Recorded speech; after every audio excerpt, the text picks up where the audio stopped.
welcome to the Total Soccer Show. My name is Daryl Grove, and I'm joined by the man who wrote Eric Cantona's Champions League draw speech. His name is Taylor Rockwell. Hello. That was better than I thought it was going to be. I thought it was just going to be more so just at Manchester United's expense. I can't claim credit for anything Eric Cantona says. I'm also not sure Eric Cantona can claim credit for anything Eric Cantona says. I will say he's not wrong. No. The gist of his speech was like, science is advancing and eventually, like, you know, human health will last a long time. Yeah. But there are still wars and we'll end up killing each other. Yeah. Eric Cantona... He's not wrong. He just says it too dramatically. You mean warrior poet Eric Cantona? Yeah, because exactly. yes, that is who he is. Yeah, I mean, it's the same thing as I also liked his shirt. That was a cool shirt. Yeah, he's fashionable. He's an actor. He's Hollywood, but French. And also a soccer player. I mean, like the seagulls follow the trawler thing. Like, it makes sense if you understand it from the perspective he was saying it. Yeah. But it's such a the weird press quote. are always chasing after some weird story. Exactly, right? yeah. And so it's because they expect something crazy to happen. Yeah. So I feel like you know what you're getting with Eric Cantona. You can't be too surprised. If you're going to put him in a public forum with a mic in front of him, you're going to get some stuff. UEFA booked him. Yeah. UEFA definitely booked him. All right, so today's show... How much would you pay to sit in on Eric Cantona interviewing Zlatan Ibrahimovic? I don't know. $0. I'd rather just listen to Cantona speak on his own. All right, that's fair. Yeah. That's fair. I appreciate your consideration, though. I genuinely do. Today's show, we have all kinds of listener questions about nicknames and the US men's national team and Bolton Wanderers and Bury Football Club and all that. But first... And all that. And all that. But first, the Champions League draw after Cantona's speech... The draw did happen. It did. It was like the second event, right? Yeah. We're going to quickly run through it, right? So that we can get to talk Europa League. Yes, and we're going to try to do a better job pronouncing the names than Ashley Cole did. I enjoyed Ashley Cole being embarrassed and giving it his best. It's better than the usual British thing of just confidently pronouncing it incorrectly. Ashley Cole put a question mark on the end of all of his Europa League draws. I take your point, and I agree that he definitely wasn't taking it too seriously. Exactly. But also, maybe a little bit of prep. Could have done a little bit of prep. There could have been some flashcards there if he needed to. Or some reading glasses. He might be getting nearsighted. I mean, he's played against those teams before. He has to know who they are. I think it really was maybe glasses. Like, there's no way you see... Has he? I'm not sure Ashley Cole spent much time in the Europa League. He's a Champions League kind of guy. I mean, some of those teams have been in there. But at the very least, you know who Espanyol is, and you know they're not España. But I'm saying, why would he have ever played them? Because I don't know, because he has watched La Liga. I don't know. All right, I don't want to This is just your English bias. I don't want to argue over Ashley Cole's Europa League knowledge. Yeah. Let's talk Champions League. We'll quickly go through the groups. Sure. Right. Group A, Club Brugge, Galatasaray, PSG, Real Madrid. Meh. Okay, the first thing that sticks out to me here is this could be like two teams who are having a wobble. Yep. PSG, Real Madrid. They could be taking each other down in these games. And then you've got Ethan Horvath on the bench for Club Brugge. Yep. We're I don't want to wish ill luck on people, but I wouldn't mind maybe a Simon Mignolet broken finger so that Ethan Horvath gets to play against PSG or Real Madrid. I mean, and maybe it's the case that Bruges do the thing where you have the domestic goalkeeper and then you have one for the Champions League. Maybe. Seems unlikely. More like Belgian Cup. But I think, yes. So maybe we don't see Ethan Horvath in the Champions League necessarily anytime soon. Maybe we will. We'll see. But I think your point about PSG and Real Madrid is particularly interesting, though. That this may be a group that we look back on and think, like, oh, yeah, of course, these two were always going to win. But to me, it's equally likely that we look back on this as like one of them doesn't make it through, or one of them maybe just struggles a little bit. I still think both of them make it through. And Neymar will be playing for one of them. Yes. Group B is... Wait, are you just going to push right past Galatasaray? You want to talk about them? Haydi Jimbom. That's all I have to say. Excuse me? I spoke Turkish. We can move on. I see. Yeah. Group B is Bayern Munich, Red Star Belgrade, Taylor's phone. That was your phone. That was your phone? I noticed it because it's the first time ever that it's Daryl's phone and not mine. I always turn my ringer off. This is me putting it in your face. I always turn my ringer off, except this time. You always double down on 10. The look of shock from Daryl, it's like in the outtakes of TV shows when the actor gets really angry that the phone is going off and then they realize it's their own. That's what just happened here. You didn't get really angry, but you were more so shocked when it was yours. I've just realized I turned it back on because I had a missed call from my wife. So I turned it on to make sure. Blame it on your wife. I know, I'm blaming it on me. I'm blaming it on me. Anyway, I'm assuming we can't edit this out. Group B, Bayern Munich, Red Star Belgrade, Olympiacos. I'm a jersey owner, thanks to AwayDays. And as Ozzy Ardiles pronounce it, Tottenham Hotspur. At least he didn't make it Hotspurs. That's fine. This also feels like a group where it should comfortably be Bayern Munich and Tottenham. No, I genuinely don't mean that to be disrespectful to Red Star or Olympiacos. Disrespectful is a great word. That one too. But that is sort of what you'd expect, is that like both those teams go on the road, they get the job done. Maybe like there's a draw here and there, but for the most part, I would assume it will be Tottenham and Bayern. Then again, Tottenham still have questions of their own. Yep. Bayern are still trying to like bed in that squad. I think they'll be fine with it, and I think both those two teams do get out. Do you want to hear I think Red Star will upset Tottenham, if only because, I can't remember who it was, but there was someone on British TV who, when they looked at the draw, they very, with a lack of research, called Red Star like a bunch of part-timers and plumbers.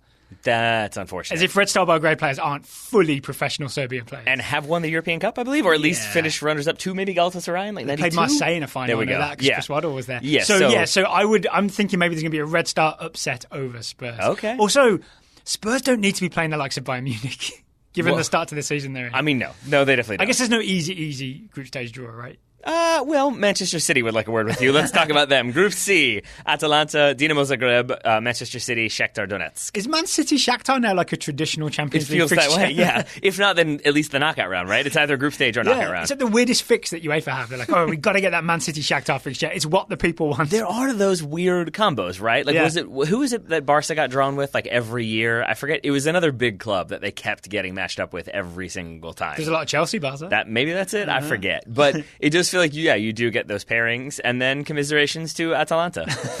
We don't know. David Amael says they're a very interesting team. No, I'm excited for that one. I'm trying not to just be like, who are the two biggest teams they're definitely going through? Yeah. You know what I mean? I think that there are teams that could sneak through. And with that in mind, actually here, like, it's City obviously is the number one most likely, but then it is sort of three teams that I would say are on equal standing to various degrees. Because you, of course, are a Shakhtar, Dinamo Zagreb, and Atalanta expert. Well, I think more so of Shakhtar as being a team that can be very high-performing and exciting, but like don't always necessarily like back that up with consistent performances. They made it out of the group last time, but like I think of them as like a 5-3 team that happens on occasion. 5-3 team? Like a 5-3 scoreline sort of situation. Time of day. No, and like Atalanta, like I guess what I mean to say is all of these teams are like question mark teams for me. Like, so you're right. I wouldn't say I have like a confident amount of knowledge about any of them. So I kind of, maybe ignorantly or not, I don't know, but I put them all in a similar category. Maybe Atalanta a little bit lower just because they are new to the Champions League, at least recently. So to me, that's what I will be excited to see, is how those three sort of play off of each other and who ends up making it out of those three. But Pep's team, first place in Group D. Yeah. Group D, Atletico Madrid, Bayer Leverkusen, Juventus, and, unfortunately for them, Lokomotiv Moscow. Yeah, I feel bad for them. This is, in some ways, the group of youth and age, right? So Atletico Madrid have João Felix, who I'm super pumped to see. Yeah. I'm excited to see this new, like, more expansive Atletico Madrid that I've been promised. I'm not sure if it's happening or not. Bayer Leverkusen, you've got Kai Havertz, always doing stuff. And then Juventus, you've got old man Cristiano Ronaldo.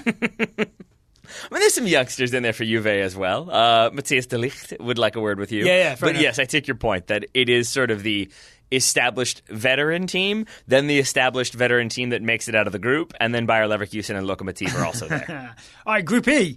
We have our first definite American involvement. Okay. Because it's Genk. It's Liverpool, champions. Genk? Who's playing for Genk? It's Napoli. Yeah.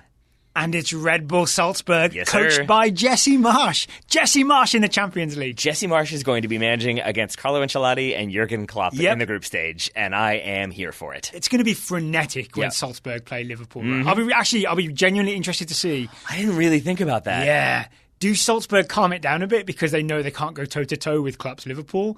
Or do we just get the full high-pressing, drank 3 cans of Red Bull each, Red Bull Salzburg? I would hope go out and face the terror of Liverpool. I would hope they go after it even more so, because like if you are RB Salzburg, you're hoping for the upset, but you're aware that you're the underdog there. Yeah. And to change your game plan completely seems like more of a fool's errand than let's just go at it and let's see what happens, and then maybe we'll change it up the second time around. So they're going to do like that Red Bull guy who tried to dive from space to Earth. Yes, but again, this one is going to be fascinating because you've got I was with it. You've got Liverpool, Salzburg, that kind of contrast and similarity of styles and what ends up happening there. But then Napoli, that attack is so much fun to watch. Ryan and I talked about them in the weekend review on Monday from their game against Fiorentina. I think 4-3 was that one. So again, another team that's very much capable of scoring goals, has what should be an incredibly solid back line, given some of the acquisitions this summer, but still capable of giving up one here and there. That's the game, strangely enough, I really want to watch, is Napoli-Salzburg. Napoli-Salzburg? I'm aware of how hipster that sounds, but there are reasons. Yeah, that will not be on main television. Probably not. You'll need the BR Live subscription for I need you to understand how much I love Carlo Ancelotti, and it's a lot. I get it. It's very eyebrows. Those eyebrows don't just happen, Daryl. That takes skill. Attack eyebrows. Yeah. What they are. Group F. Group F is Barcelona, Borussia Dortmund, Inter and Slavia Prague. Is this the one where the Slavia Prague gentleman was laughing? I think it was this one where it was just like, and you understood it. It was like, yeah, sorry, pal. But they were like, I mean, Slavia Prague don't go into the Champions League thinking we're going to win this thing,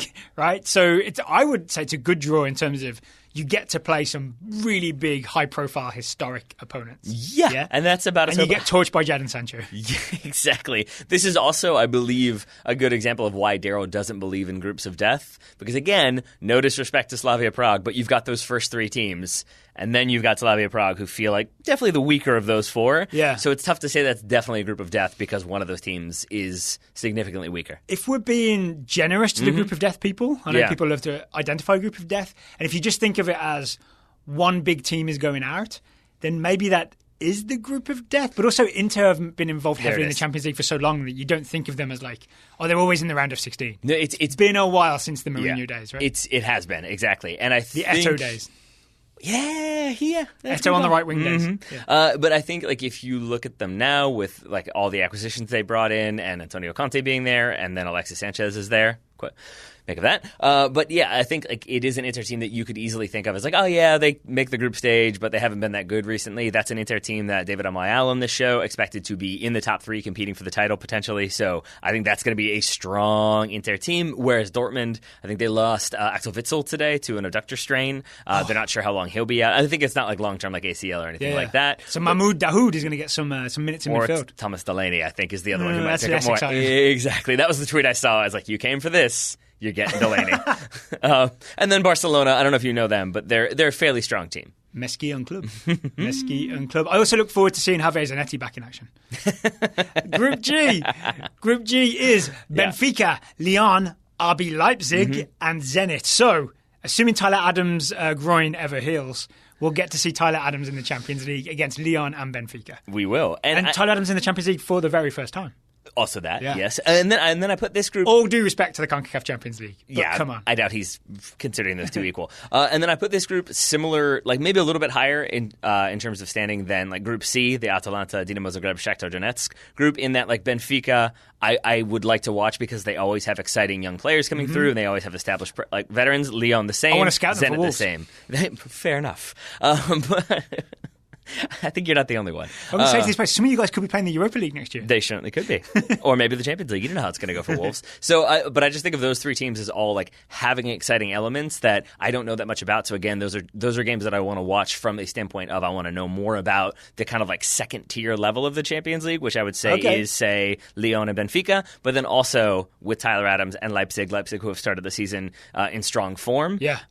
Want to know how much he's going to play and if they maybe make it out of the group, which would put them very much ahead of the RB Leipzig timeline.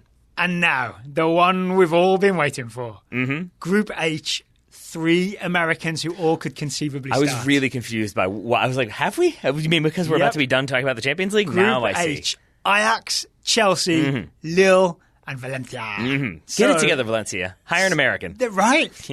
So Ajax obviously have Sergino Dest, who recently started for them in the qualifier game that they won to get through to the group stage. Chelsea obviously have Christian Pulisic. So already we have like Pulisic on the left wing for Chelsea, Sergino Dest at right back for Ajax. That matchup could happen. Ooh. Yeah, right? Okay. And then Tim Weah for Lille, who is in and out of the team, but has been injured, to be fair. And has been injured, yeah. But we would expect to at least he will see some minutes in the Champions League this season. Certainly. And then Valencia. And then Valencia. Just sign an American and make it a quadruple. It's not that hard. I think we should say that to most of the teams in La Liga. So what, it's August 30th. They got a couple of days left. Who could they pick up? Go sign Sean Davis from the New York Red Bulls. Yes. Perfect. That's the one. That was a random shout. Put Aaron Long in your defense. Okay. He was linked with a couple different clubs, right? I think mostly in England. But maybe, get Aaron Long in there. Why not? Let's do it. All right. Paxton Pomykal? That's the one that does feel like he is primed for a next move. And he did at MLS All-Star, definitely did the Paxton Pomykal, I am young and learning how to do this equivalent of I'm really focused on FC Dallas right now this season. Who knows what happens down the road? Like he was really trying to say no, I'm staying with Dallas, but it'd be cool. You don't know. Leave that door open at the end of the sentence, right? Yeah. So maybe FC Dallas fans won't love that, but maybe Valencia come in last minute, get Paxton Pomykal, and then we get four Americans in one group. So there you go. That was a very abbreviated Champions League. I'm not even going to call it a preview. It's a review of the group stage draw. Yeah. No, I mean, there's no sense previewing like a group when we've got all the games still to come. Yes, but lots of games for us to enjoy. I would say so. Are you ready for today's listener questions? We're not going to do Europa League as well? I mean, I'm kidding. No, I could happily talk Europa League. No. The one thing worth noting for people who don't know is, one, Manchester United are in the Europa League. Hooray. Which means they're about as good as Wolves, who are also in the Europa League. Wolves won their two-legged final qualifier against Torino and are in the Europa League group stage. Mm-hmm. It's a big deal for me. Wolves in Europe.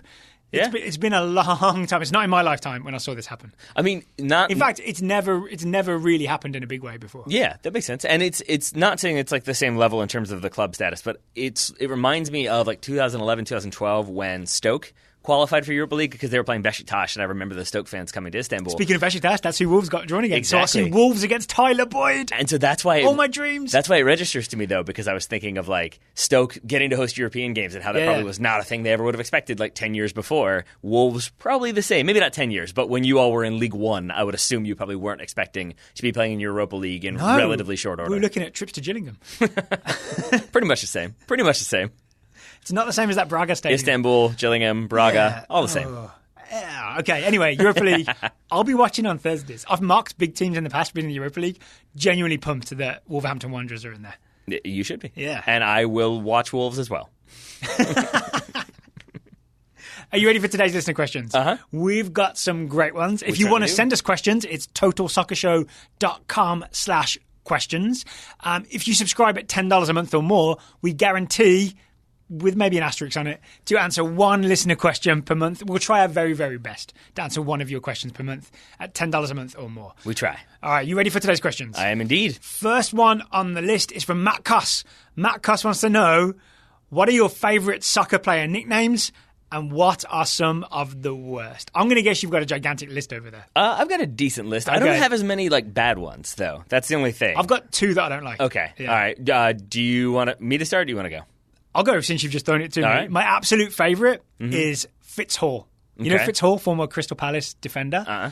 His nickname, Fitz Hall, was one size. Okay. As in fits all. One size fits all. Yeah. I just absolutely love that. That is my favourite nickname of all time. Not where I thought we were going to start off with the nicknames. Right, at the very top. I mean, because I have like... But no, I want you to picture people in practice saying, one size, one size. I mean, that is pretty good.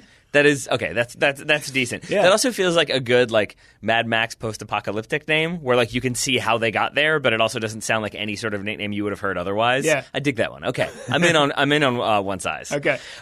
I don't think that like I have many that stood out to me as like this is obviously the best one. I have lots of little ones. So for example, like one of the earliest ones like that made me like a player for some reason was Gabriel Batistuta. Yeah. I loved Gabigol. I love that was his or Batigol. Excuse me. Gabigol is Gabriel Barbosa. Yeah. Batigol it's just like a great thing to hear, especially Spanish language commentators scream when he scored. The '98 World Cup comes to mind with that one. So just kind of the introduction to like the long haired, like I think he was playing for Fiorentina, so he had the purple with the long hair and Batigol. It was just scoring a bunch of goals for Fiorentina. Yeah, it was just I love that nickname very much. That one, and then I put like Zizou in that same category of like I enjoy Zizou for Zinedine Zidane. I don't know if that's necessarily a nickname, but it's just like it's the abbreviation that makes him a bit more approachable and less formal. Have you heard the weird story behind that? Is it like he would have been called Zizi, but that would have been like some sort of homophobic slur? All right. So that's why it became Zizou. Okay. Yeah, I don't know the full story. I just remember hearing that somewhere. All right. Yeah. Probably shouldn't have put that on the show without researching it. I mean, whatever. it happens sometimes. I have several more. You are correct. I enjoy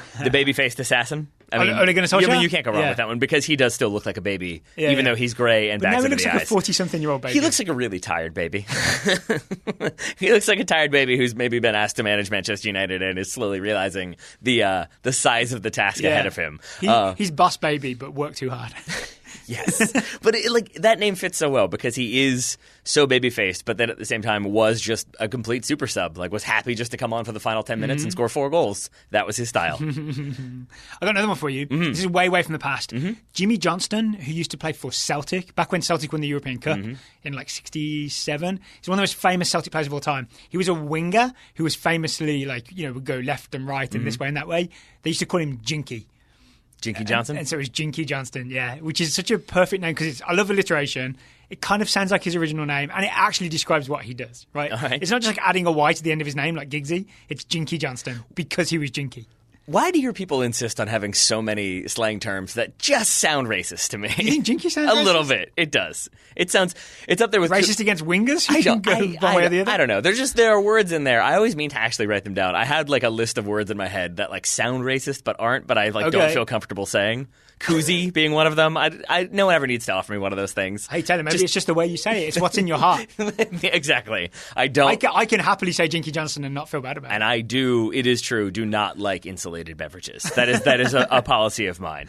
And if you're going into the Wayback Machine, I've got a few more older ones. I enjoy Der Kaiser for Franz Beckenbauer. Because that's pretty much just like what he was in my mind. And just like, he's like the defensive general, the leader of this like German onslaught team that can't be beaten. Yeah, Der Kaiser fits appropriately. So too does. It's also interesting they called him that sort of after they no longer had a Kaiser. Yeah. You know what I'm saying? Weird. Yeah, I guess that's what you do, right? Like, Wilhelm ruined everything, but you're the new Kaiser. Yeah, I mean, I think if you have another Kaiser, he's like, guys, like still here. Yeah, that's hurtful. And then another older one would be Garrincha, which I had to look up to find out what it was, and it is. Do you know? No. A barrel-chested bird with short, stubby legs. Oh, that's what Garrincha's a nickname, yes. right? It's not his real name. I forgot about that. Yeah, he has the four-name Brazilian name, but then he went by Garrincha because he had the kind of barrel chest with the little legs, the bow legs to them.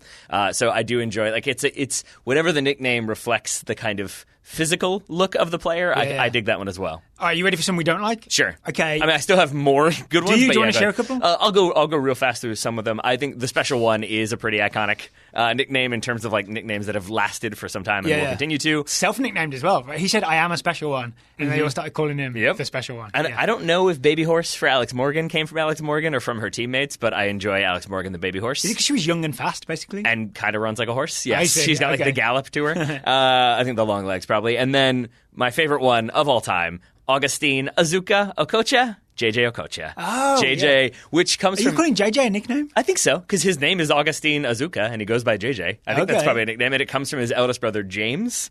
Then the middle brother, Emmanuel, was Emma JJ. And then I guess Augustine was like Augie JJ, which became JJ, which became JJ Okocha. Okay. It's weird. It's like, I guess they passed down the nickname from one kid to the next. Okay. All right, you ready for names you don't like? Sure. Leo Messi's nickname, remember, is La Pulga, the Flea. Yeah. It just feels wrong for one of the greatest players of all time. Yes. Yeah? Yeah, I mean, like, I get the Flea is like, you're little and you're annoying, but there's so much more to Leo Messi than just being little and annoying. But see, I guess that's the flip side to Garrincha. Like, Garrincha, I feel like it's appropriate for, like, the way Garrincha appeared, but it's not necessarily, like, diminishing anything else. Whereas, like, Leo Messi, it's like, he's small. Great. Like, you got that, did you? Come on, you could do a little bit better than just like, he's a small insect. Like, what? No, come on. I think it was like maybe an early on nickname, and it's before we realised that this could be the greatest player of all time, maybe. Yeah. Maybe we would have rethought it. So is it wrong that I don't like Cesar Azpilicueta being Dave? I nearly had that on the list. Yeah. Because it's like, I guess I read about it, and it comes from, like, somebody was calling the bus driver for Chelsea Dave, and he answered, and so they all started calling him Dave. But there is that air of, like, Azpilicueta's too hard. You're Dave now. That's the problem, is it folds into that English thing of refusing to pronounce foreigners' names correctly, and so going with an English name like Dave. Yes. That's one I did not love, and for those reasons. I don't love the ones that, like Juan Roman Riquelme I saw as, like, the lazy angel or something like that. And I think we read the same article. Okay. I saw that one too. But there's so many that just feel like, is that his nickname, or is that just a thing that, like, somebody wrote about him once? I think there's a bit of that. I dismissed anything I read in that story that didn't ring true to me, or I hadn't, like, heard myself. I just thought, nah, don't trust you. Yes. Yeah, I'm with you on that. Here's one that it's a nickname but was more of an insult. Cashley Cole. Yep. Remember that? I do, because I almost mentioned it earlier. I was like, nicknames. Yeah. So, we were talking about him earlier, but, like, so the story is he turned down an offer from Arsenal, took a better offer from Chelsea, and everybody started calling him Cashley. But really, it's not just, I mean, one, all footballers have done this ever since, right? Is just take the better offer when there's more money available elsewhere. But also, I think it was about signing for a better team. I think Ashley Cole saw what was going on with Arsenal post-Invincibles and what was going on with Chelsea on the rise with all the Abramovich money and everyone they were signing, and just thought, this makes sense, right? Yeah, I mean, and it certainly not like the same transfer window or anything like that, but it is strange how he gets that stick, and yet like Colo and Yaya Toure both go to Manchester City. That's fine. RVP, obviously, there's a little bit of controversy there, but he goes to Manchester United. But Cashley gets hit with the Chelsea one. That seems harsh. I guess just because it's one London club to another. Yeah, that's always going to happen. So yeah, those are two that I don't like. Any others that you don't like? No, I mean, no. There's none that I don't like. There was some on there that I was like, I could take it or leave it. I have definitely been inclined to call original Ronaldo Fat Ronaldo on occasion, and I probably shouldn't do that. I think Il Fenomeno is the one that I will sort of equate with him. It's better to remember him that way. Exactly. Right? Rather than as a hungry, hungry man. I would agree with that. Rather than a hungry, hungry man. Indeed. Are you ready for today's first sponsor? I suppose I am. All right. If you want to escape some men, today's sponsor is... Wow. Manscaped, the number one in men's below-the-belt grooming. Manscaped offers precision-engineered tools for your family jewels. I always refer to Daryl as Daryl the Manscaped Grove because he's always so put together and so trimmed. Exactly, yeah. It's well-scaped. I don't know what I'm talking about. I'm looking at you and you have facial hair and I bleed hair on your arm, so that hasn't been groomed either. But I'm assuming it's a silky smooth chest. Everything under my clothes is perfectly groomed. That's perfect.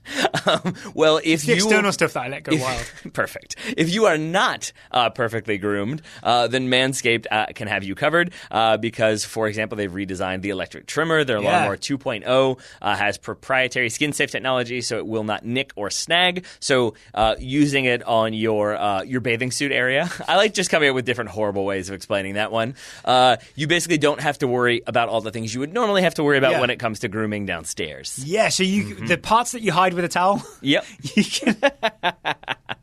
you can keep nice and groomed. Yes, the part and because we're not like Ken dolls, I should say. Mm-hmm. So, it's like there's other stuff going on down there. It's just not all smooth that you like take care of and it's done. There's a lot of ins and outs. Exactly. Yeah. I was about to say like the Ken doll area, and then I was like, wait, that doesn't make sense. That doesn't make sense at all, but I can take it a different direction. That would raise some questions. It certainly would. So they've got lots of different products, including like deodorant for that area, because it is the case that we cover up the armpit smell. We don't always cover up the smell down there, and you probably should. In the copy, Manscaped also notes that you might already own a trimmer, but you use it on your face, right? Maybe for your beard. Yep. Don't use it in two places. You don't want to mix those two things. Don't use it up there and down there. You need a separate precision-engineered trimmer that's designed specifically not to snag down there. Because honestly, I've snagged my face. It hurts. Yep. Snagging the other place, snagging the bad place. Yeah. It's very, very bad. The bad place. Is that what you call it? If it gets snagged, yes. That's fair. And to your point, though, that like the Manscaped Lawnmower 2.0, it's a smaller trimmer that you would not mistake for your your actual beard trimmer. So we get mixed up. And I definitely in the past have had similar looking trimmers, and it's like, well, I got to buy a new one now because I don't remember which was which. So you won't have that issue here. So if you want to buy, you can get 20% off plus free shipping with the code TSS, which of course stands for Trim Safely Stupid, at manscaped.com. That's 20% off with free shipping at manscaped.com using the code TSS, which once again was Trim Safely Stupid. Yep. Thank you to Manscaped for sponsoring today's episode. Thank you to Daryl for coming up with that lovely little, mnemonic device / anti-acronym? I don't know what we do there. Would you believe I went into that not knowing the answer? I would. I just trusted myself to figure something out. I absolutely would believe that. I mean, I consider it a success that it wasn't just dead air. I think that's fair. Yeah. I think you should. Next question comes from Ben Sundstrom, who asks, who are the first three names you drop from the latest 26-man roster to fit the standard 23? And who's lucky enough to just miss the hypothetical X? Okay, so Corey Baird. I think fourth choice winger, as Matt Dawes said. I think he has to go. There are four goalkeepers. Even though he's probably the second best goalkeeper on the list, I would drop Brad Guzan because it's a friendly, and I'd like to see Gonzalez or Johnson get minutes. And I think just because there are so many other midfielders, I think it's Christian Roldan. And that's more me wanting to make sure Paxton Pomykal gets as many minutes as possible. Now, are you saying this is what you would do, what you think Gregg Berhalter would do, or both? This is Daryl. Okay. Yeah. All right, cool. This is Daryl Berhalter. That's good, because mine is very much me. Because I would drop Will Trapp, as crazy as that might sound, because he's the only one who's kind of played that number 6 spot with consistent minutes under Berhalter. That's interesting, because then it forces Berhalter to show his hand and see who else can... Either to show his hand in terms of who else he thinks can play there, or we just get to see a different player there, like Morales or... McKennie? Yeah. Jackson Ewell. And I don't know if Columbus fans will be upset by this. I'm assuming Will Trapp would be, but maybe Columbus fans would agree that, like, I don't have anything against Will Trapp, and I think he's a fine Major League Soccer player and maybe a squad player for the national team, but, like, I kind of feel like we know we're never going to feel truly comfortable going into, at least not right now, into a World Cup qualifier starting Will Trapp. And I think knowing that makes it harder for me to get excited about him starting a friendly. Depends who we're playing against. But this is true.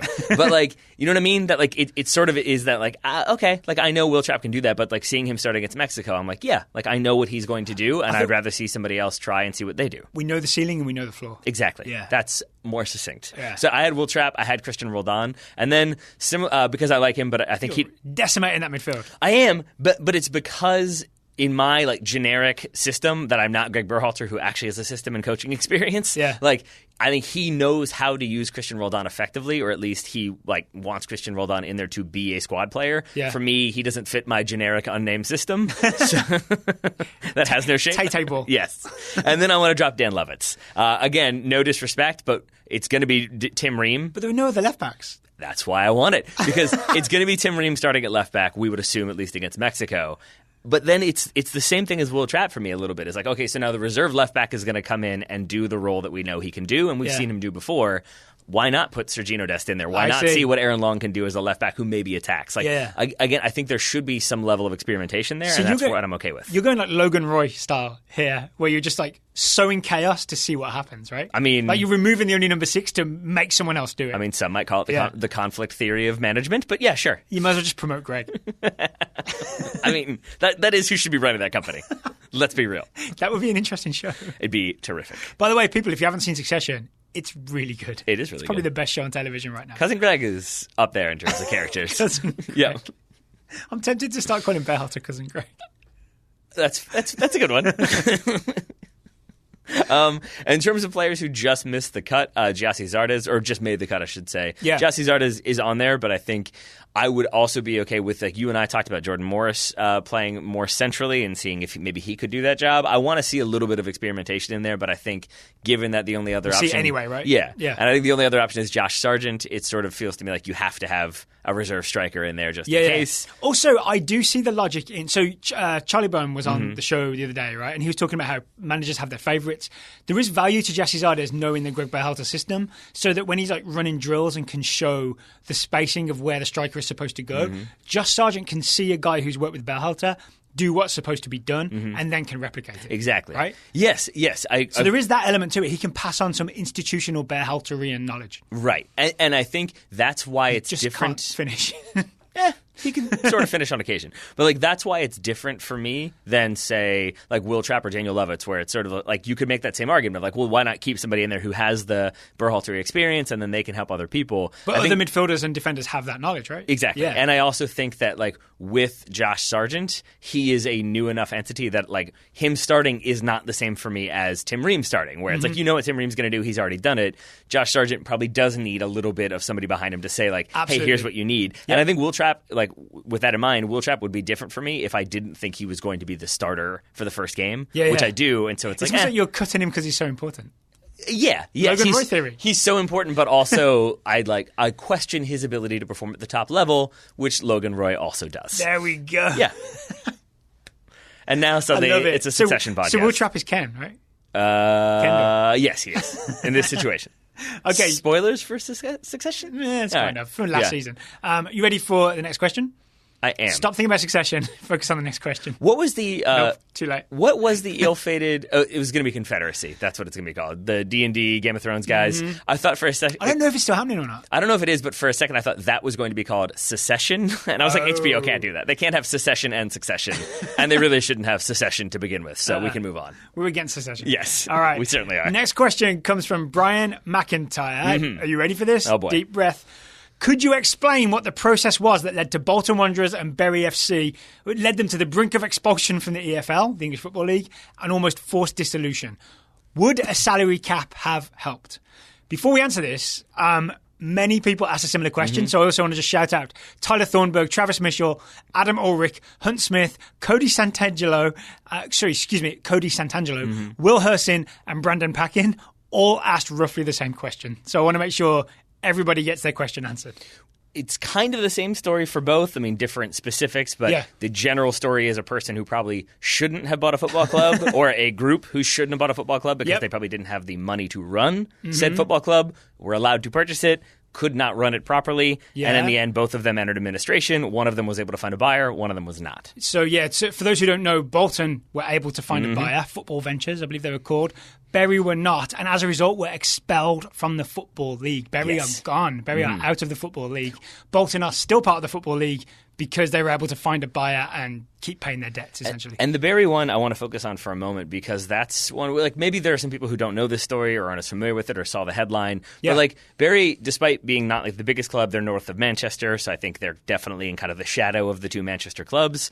Like they've been around for 125 years. I believe they won the FA Cup like in like the early 1900s, but they've been around for a very, very long time and have like never ceased operations, but now they have. And so you watch some of the videos, you hear some of the interviews with the people involved and the fan groups, and they're essentially taking the thing to do in that town out of that town, and it will no longer exist anymore.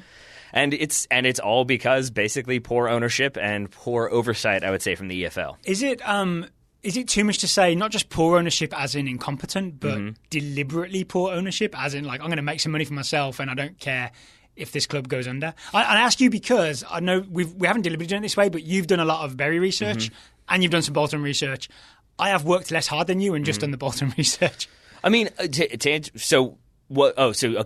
your question then, like I would say that it's tough to know because I never fully understand if these people are buying teams because they think they'll be able to make money long term or if they think it's like a status symbol or they think it's a way to hide debt. I never quite get it. But with Bury, it seems like, I mean, they've been having issues for, I think, since like 2001. And then in like 2015, I think it was, they had another owner come in who essentially couldn't actually pay for a lot of stuff. Is this Day? Yes, and this is Day, and this is Stuart Day and SG Management Limited. And essentially they borrowed £1 million for operational costs, which was secured against Gigg Lane, which is the stadium. Right? Yeah. So now all of a sudden, excellently named stadium. I really like it. I keep thinking it's Ryan Giggs Lane. That's what I go with.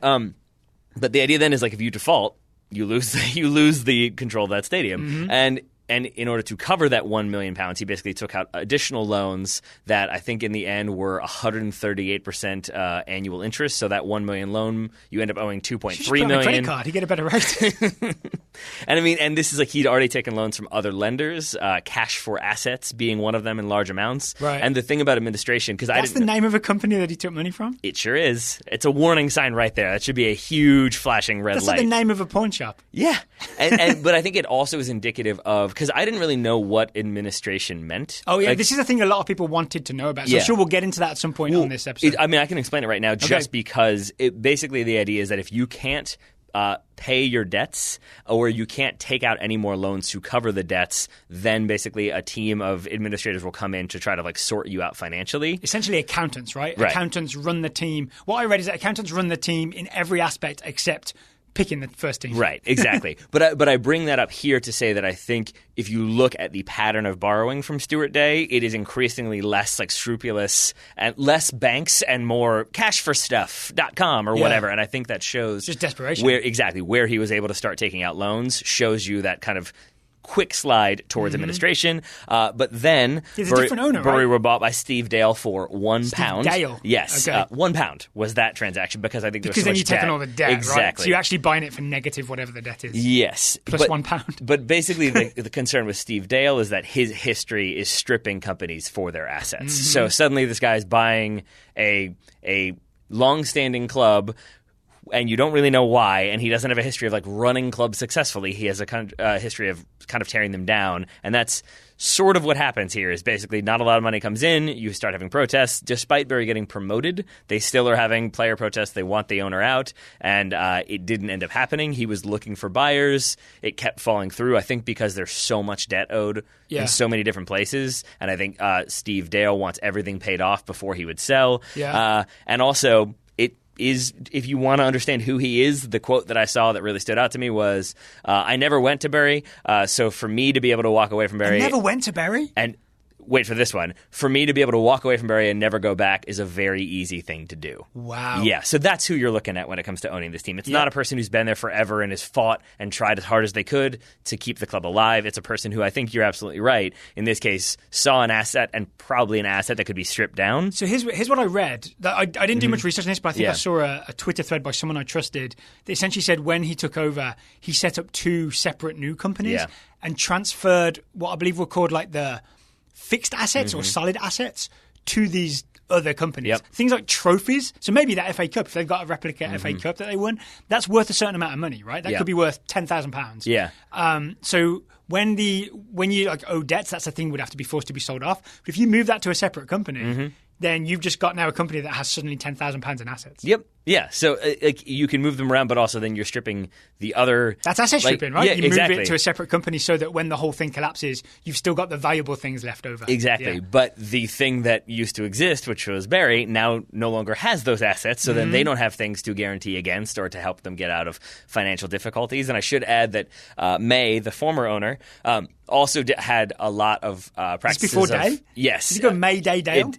No, excuse me, not May, Day. Day, all right, sorry. My apologies. I thought Bury had some weird policy of only having owners that sounded similar to each other. Maybe they did, but not in this case. Stuart Day also was basically borrowing to be able to pay operational costs as well. So then once his companies go under, which is what happened and why he was forced to sell, you're not only losing your like benefactor who theoretically is supposed to be helping finance things and keep things running, but also because all of their like kind of match day payments and operational costs were being paid by loans, and that company now defaults. Now you're not getting any more loans, and you don't have any way to pay for things. Oof. Yeah, and now Bury are no longer in the Football League. Right, and basically it's because they were given like a certain amount of time to get things in order or to find a buyer. That window passed, and so then the group basically recommends that they be expelled from the EFL. The big thing is as well when you owe tax money. Did Bury owe tax money? I think so. Yeah, so like that's obviously a government entity, HMRC, Her Majesty's Revenue and Customs.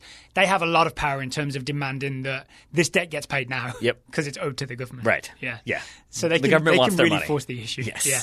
Yes. And that is what happened at Bolton. It's weird that Bolton is like the success story, at least, because they're still operating. They're still around, but long term it is not a success story. So the timeline is kind of complicated. Yeah.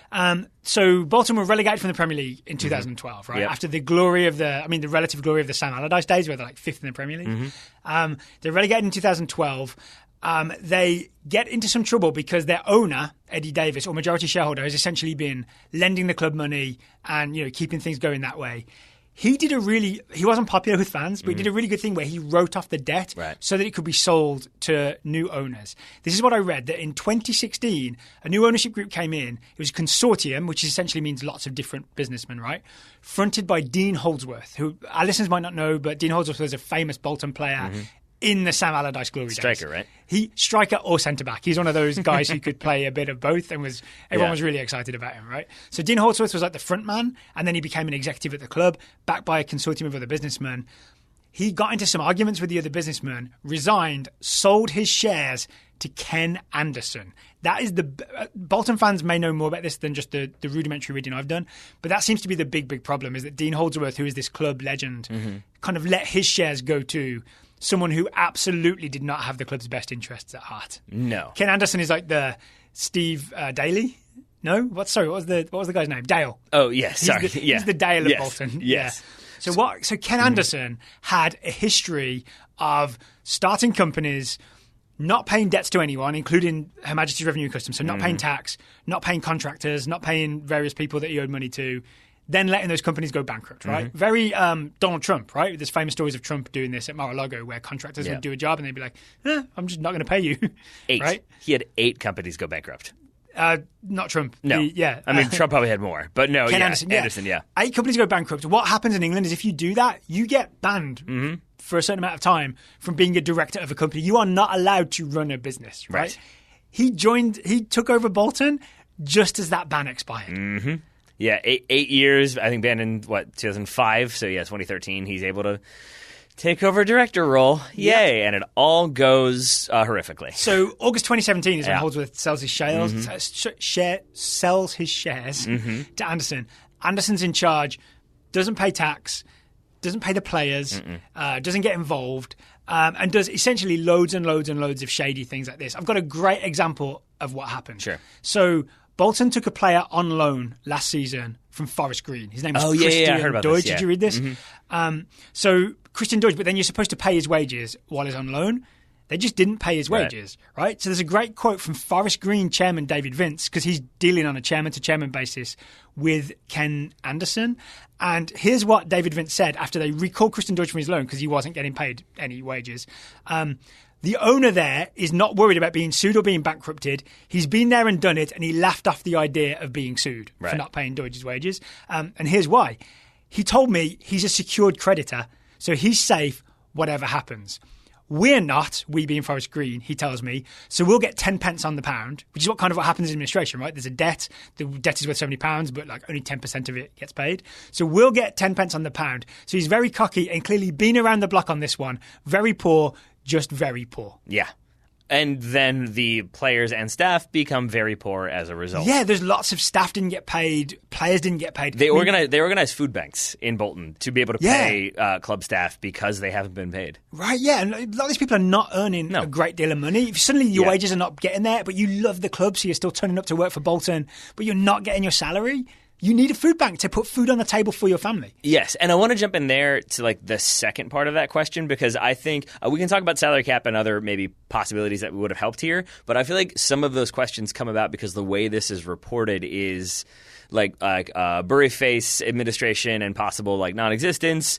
Club hasn't paid its wages in months, and I feel like because of the way kind of like soccer gets covered or the economics of soccer get covered, I think like there's an easy way to connect those two things and think like, oh, they can't afford their wages, so they're going bankrupt. Yeah. And it's the other way around, basically. It's they're going bankrupt, and therefore they cannot pay their players. Yes. So it's not the wages necessarily that are causing the issue. And to that end, we're talking about like the people who do the laundry, the groundskeepers, the match day ticket takers. All of those people aren't being paid. So it's not just the 11 guys on the field. It's the 160 other employees at Bolton. Soccer is so well paid that a lot of the guys on the field were okay. Right. As in, like, not okay, not happy about it, but could survive, right? Because you've been earning good money for your whole career. But, I mean, I don't want to give any names away, but we have a friend here in town who is related to a Bolton player who played that season, didn't get paid for 5 months, so he left. Yeah. Which is understandable. Yeah. And he could survive because he'd earned a good living before, but you're not going to keep playing professional soccer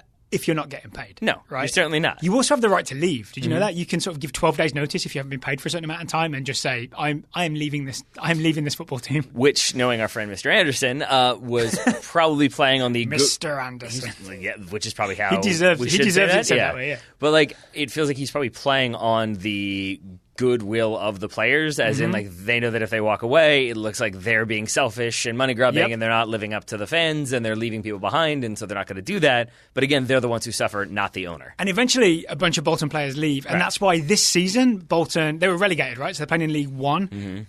They were essentially filled in a team of kids, and there's a famous story a few weeks ago where the medical staff just said, you can't do this. These kids can't play anymore. I mean, and like, to clarify, it's not a sort of like play your kids, like, oh, there's going to be a few youngsters coming in. Oh, this isn't an MLS hashtag type thing. I think there were like 2 17-year-olds in the starting 11 and 3 18-year-olds, and they were starting like every single game. The average age was, I think, 20 years old, and that wasn't a like, because we're moving in the right direction, we've got lots of young kids. It was desperate. Exactly, because we've got like 17 people that we can play. One thing we haven't talked about is points deductions. Yes. So things that we mentioned administration earlier, right, where essentially the accountants take over the team so they can try and pay off various debts.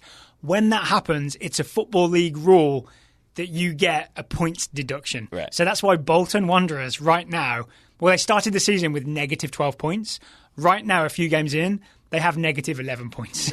They are bottom of League One. Yes. Why do you think that is, though? I read this. It was because they in the past, clubs had gone into administration as a way of avoiding debt and just restructuring and not taking any football penalty for it. So you could almost run a bad business, do a bunch of bankruptcy type stuff, restructure, and hey, all still good. But the Football League don't want you to do that. They want you to run a proper business and not be in a load of debt, so that when you enter administration, you automatically get a points deduction. So would this then be like the points deduction is them sort of working to curb past behavior? It just now has basically made it so that it does feel like these days, if you're getting that like points deduction, it's sort of like you're getting the points deduction and you're probably getting relegated because your owner's definitely going to be like insolvent and it's all not going to work out very well. And it's sad, right? Because it ultimately it compounds the problem. Yeah. But it also, you can't just, I think if there wasn't a points deduction threat, there'd be a lot more Ken Anderson types. Yes. Right? Yeah. I mean, and there have been in the past who did not do great things. See Portsmouth. So, I mean, like, I think you run into those same issues. I mean, Taksin Shinawatra at Manchester City before that,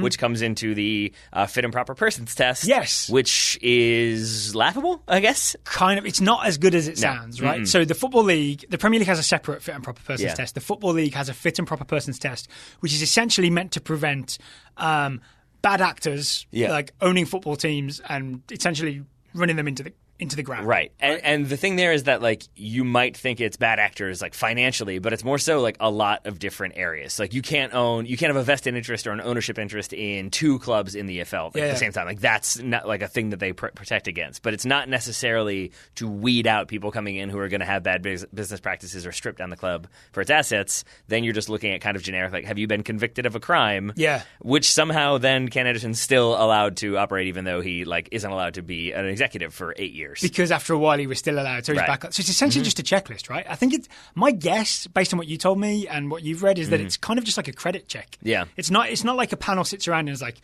so what do we think about Ken Anderson? It's more just like we ran his paperwork and all's good. Yeah, I think so. And clear. And I almost feel like it's a way for the EFL to kind of cover themselves a little bit, to be like, hey, we've checked. This person seems like they're upstanding. Yeah. And I also think it was a bigger deal when you started to have so much foreign investment coming in, specifically in the Premier League. And I go back to Shinawatra for a moment, who I think did end up passing it, but there were some questions about that. But that was a person who there wasn't like much known about in terms of like, certainly in like the like British football sphere. That like suddenly here's this guy, and I think that's where it comes in. It's sort of like, well, we want to make sure like we know who we're getting into business with, but also we don't want to know that much information. Do you have money? All right, that's fine.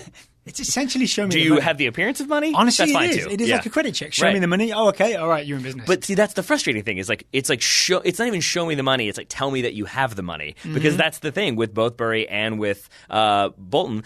They weren't actually obligated to show that they could cover the financial costs. They were supposed to, and at least with Bolton and Ken Anderson, he didn't ever provide that documentation, which is where this kind of is rooted. Is that then they're like, hey, you have not yet filled in your paperwork. We need that documentation. When he doesn't give that and he fails to comply, then they start looking into it more and more, and then we have administration.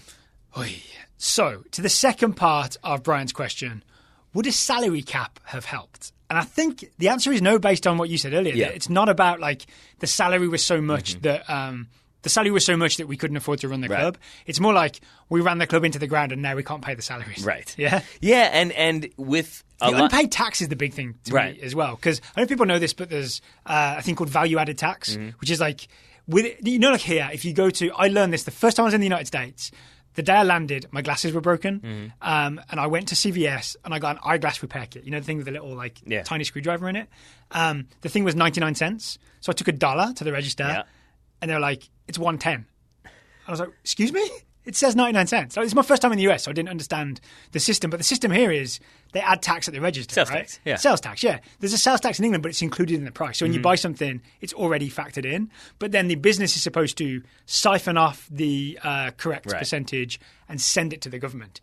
It's very easy if you're Ken Anderson or someone to just sell jerseys, sell burgers, sell beers at the stadium. And then you're supposed to separate some of that money out and send it to Her Majesty's Revenue and Customs. Right. But some days you're just like, I'm not going to send this to Her Majesty. No, I mean, I'm going to keep this here at Ken Anderson Towers. And horrifically, that's like almost the best case scenario in terms of like like use of ill-gotten funds or whatever. Because the bigger issue, I think, at least for Bury, is that you can then transfer debt. And that's what the Glazers did at Manchester United. I still don't understand how that's allowed, that they bought a team and then put all of the debt from buying the team onto the team. Yeah. That's weird. But here... Yeah, it feels like there's a step in the middle that I don't... It's like a phase two in the underpants notice. Exactly. But I think if you're an owner who comes in, you buy a club, your businesses now start to go under. I think it was a lot of real estate. That real estate goes under, so then you kind of look at that club and you start transferring debt onto the club that didn't exist previously. Before that, Bury... an established team, again, 125 years of operation, but not trying to make it to the Premier League, at least not actively, not like trying to compete at that level. So they're kind of operating within their means. But now suddenly they've got more and more debts being put on them and more assets being pulled out. There's no way you're going to be able to sustain that long term. And it just piles up and piles up and piles up, right? Because then once you're trying to pay off a debt to maybe some venture capital group that you've loaned money from, you're like, all right, we just won't pay our taxes this month. We'll do that next month. Yeah. But then there's more money next month, and there's more money next month, and suddenly you owe the tax people like £2 million, which is literally what happened at Bolton. Yeah. And suddenly it just gets really big. And then they're heavyweights, obviously. They can come in and really demand that money. Right. And then you're in trouble. Yeah. And like, this is my theory on this, is that I feel like people, like, there are certain people who have tons of money and certain organizations who have tons of money. I just realized this show's going to go really long. That's fine. People will come in because they have that money and they can sort of afford it. But I also think, like, aside, like, there are obviously, like, robber barons aside, you get rich by being smart. I do think to some extent. And so, like, some people just look into it. That's definitely true. I'm not talking about, like, birthed into money, but I'm talking about, like, as an example, it's like City Football Group have, like, done a lot to make sure that their clubs remain sustainable and, like, develop and have money go. And so I think if you're like, we're going to spend a lot of money on this, that's how it's going to be. But I think so many people of the Ken Anderson level are like, oh, a football club, that's just a license to print money, and you buy it not realizing all of the stuff that goes into it and kind of maybe think, I'm not going to deal with that. All right, to close this out then, I don't fully know this, but here's my gut feeling is if Ken Anderson started a bunch of companies, didn't pay debts, but just was like running the companies, my bet is he's kind of gambling, right? Not in a casino kind of way, but in like, this business will hit big and I'll just be super wealthy. Yeah. You know what I'm saying? Yeah. But then it doesn't, so we just write it off. He's done wealth. It's all gone, right?